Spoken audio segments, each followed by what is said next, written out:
एक भिखारी एक दिन सुबह अपने घर के बाहर निकला। त्योहार का दिन है। आज गांव में बहुत भिक्षा मिलने की संभावना है। वो अपनी झोली में थोड़े से चावल दाने डालकर बाहर आया। चावल के दाने उसने डाल लिए हैं अपनी झोली में, क्योंकि झोली अगर भरी दिखाई पड़े तो देने वाले को आसानी होती है। उसे लगता है कि किसी और ने भी दिया है। सूरज निकलने करीब है। रास्ता सोया है। अभी लोग जाग ही रहे हैं। मार्ग पर आते ही सामने राजा का रथ आता हुआ नजर आता है। सोचता है आज राजा से अच्छी भीख मिल जाएगी। राजा का रथ उसके पास आकर रुक जाता है। उसने सोचा, धन्य है मेरा भाग्य, आज तक कभी राजा से भिक्षा नहीं मांग पाया, क्योंकि द्वार पर बाहर से ही लौटा देते थे। आज राजा स्वयं ही मेरे सामने आकर रुक गया है। भिखारी सोच ही रहा होता है। अचानक राजा उसके सामने याचक की भांति खड़ा होकर उससे भिक्षा देने की मांग करने लगता है। राजा कहता है कि आज देश पर बहुत बड़ा संकट आया हुआ है। ज्योतिषों ने कहा है, इस संकट से उबरने के लिए यदि मैं अपना सब कुछ त्याग कर एक याचक की भांति भिक्षा ग्रहण करके लाऊंगा, तभी इसका उपाय संभव है। तुम आज मुझे पहले आदमी मिले हो, इसलिए मैं तुमसे भिक्षा मांग रहा हूँ। यदि तुमने मना कर दिया तो देश का संकट टल नहीं पाएगा, इसलिए तुम मुझे भिक्षा में कुछ भी दे दो।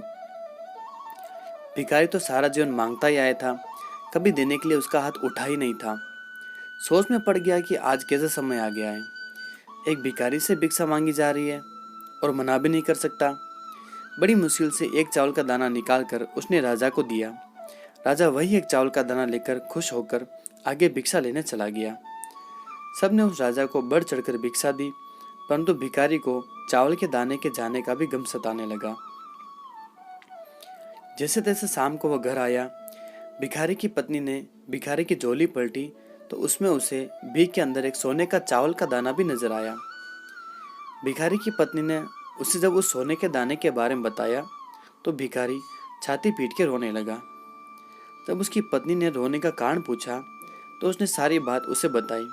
उसकी पत्नी ने कहा, तुम्हें पता नहीं कि जो दान हम देते हैं वही हमारे लिए स्वर्ण है।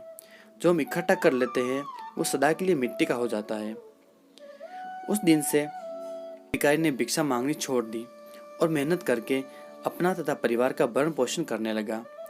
जिसने सदा दूसरों के आगे हाथ फैलाकर भीख मांगी थी, अब खुले हाथ दिन भी बदलने लगे। जो लोग सदा उससे दूरी बनाए करते थे, अब उसके समीप आने लगे। वो एक भिखारी की जगह दानी के नाम से जाने लगा। शिक्षा, जिस इंसान की प्रवृत्ति देने की होती है उसे कभी किसी चीज़ की कमी नहीं होती, और जो हमेशा लेने की नीयत रखता है उसका कभी पूरा नहीं पड़ता। जय जय श्री राधे।